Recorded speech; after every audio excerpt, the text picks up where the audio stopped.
भाई जो काम हम करते हैं वो तो जानवर भी करते हैं, बाल बच्चे वो भी पैदा कर लेते हैं, वो भी अपना परिवार बसा लेते हैं। अगर इसी काम के लिए था ये मानव शरीर किस, ये मानव शरीर मिला था किसी संत महापुरुष की खोज करके अपने जीवात्मा का कल्याण करा देना।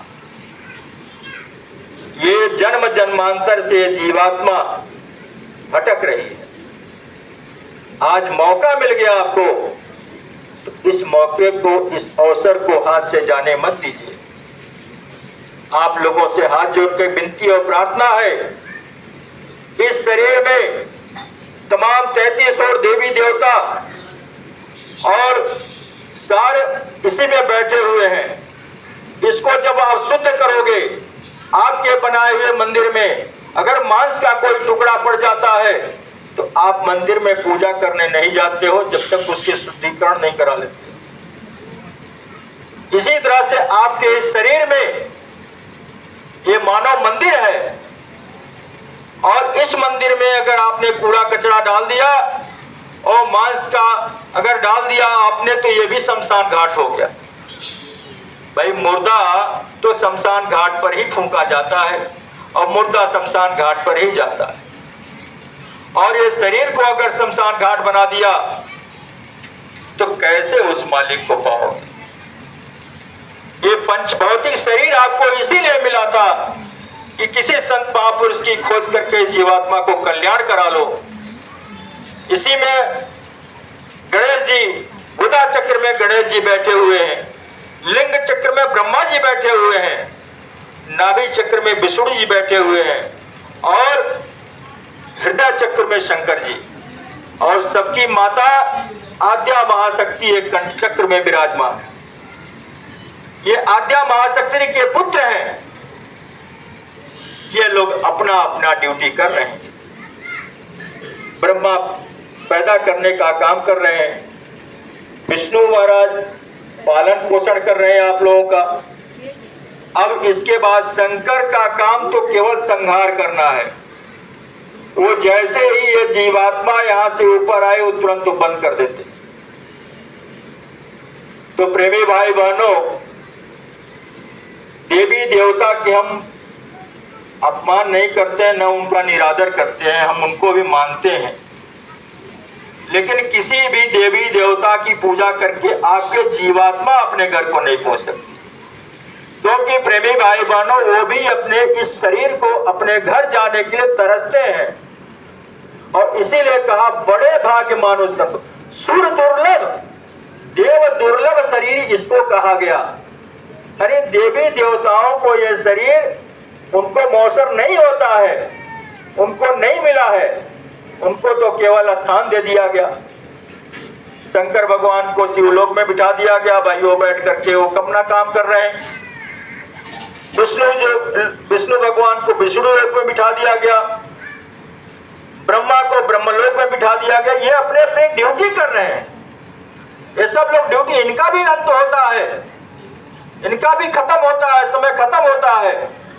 तो ये पद है, ये विष्णु लोक, विष्णु एक पद है, ब्रह्मा एक पद है, और ये शंकर एक पद है। इंद्र को पता नहीं कितनी बार इंद्र भगवान जो अपने स्वर्ग लोक के देव राजा हैं, स्वर्ग लोक के राजा कहे जाते हैं, वो कितनी बार चींटे की जोनी में गए। एक बार कृष्ण भगवान जा रहे थे तो उन्होंने कहा अर्जुन से, देखो ये कौन जा रहा है। कहे भाई मुझे तो नहीं कुछ दिखे। अरे देखो तो सही है कौन जा रहा है। कहे वो चीटा। अरे चीटा नहीं, ये स्वर्ग लोक के राजा इंद्र हैं। पता नहीं कितनी बार पूर्ण छिड़े मृत लोग। आप स्वर्ग के राजा तो बन जाओगे, जैसे ही आपका पूरे खत्म होगा फिर आपको ही धक्का देकर गिरा दिया जाएगा। इसलिए प्रेमी भाई बहनों, उन देवी देवताओं से ज्यादा महान आपका ये शरीर है, जो आपको ये शरीर मिला कि आप सीधे अपने परमात्मा को, अपने मालिक के, अपने पिता के घर जा सकते हैं। वो लोग नहीं जा सकते,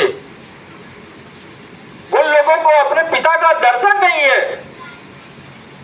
अपने पिता का नाम तक मालूम नहीं है, हमेशा साधनारत रहते हैं, लेकिन अपने पिता को देखा नहीं है। आप अपने पिता को देख सकते हो, अपने पिता के पास जा सकते हो। प्रेमी भाई बहनों, ये बहुत बड़ा, मैं छोटे से विषय में आपको बताऊंगा। ये रचना जो हुई, ये निरंजन ब्रह्म का, वो उनको त्रिलोकीनाथ कहा जाता है। इनका ये सृष्टि है, जो इस सृष्टि का संचालन कर रहे हैं। ये निरंजन ब्रह्म, इनके जब सतपुरुष के 16 पुत्र थे, 16 पुत्र में सबसे छोटे पुत्र निरंजन ब्रह्म थे। इन्होंने बड़ी साधना किया। साधना करने के बाद सतपुरुष खुश हुए, कहे बोलो क्या मांगते हो? कहे मैं चाहता हूं आपकी तरह से एक राज हमको भी मिल जाए और हम भी अपना राज करें। तो उन्होंने एवं मस्त कह दिया। अब राज तो उनको मिल गया, लेकिन राज करेंगे किस पर? तो जीवों का भंडार, फिर साधना करके जीवों का भंडार मांगा। तो ये जीवों का भंडार, एक बूंद, जिसका ये पूरा संसार है, एक बूंद का पसारा है, वह एक बूंद उनको दे दिया गया। अब जीवात्माएं तो आ गई,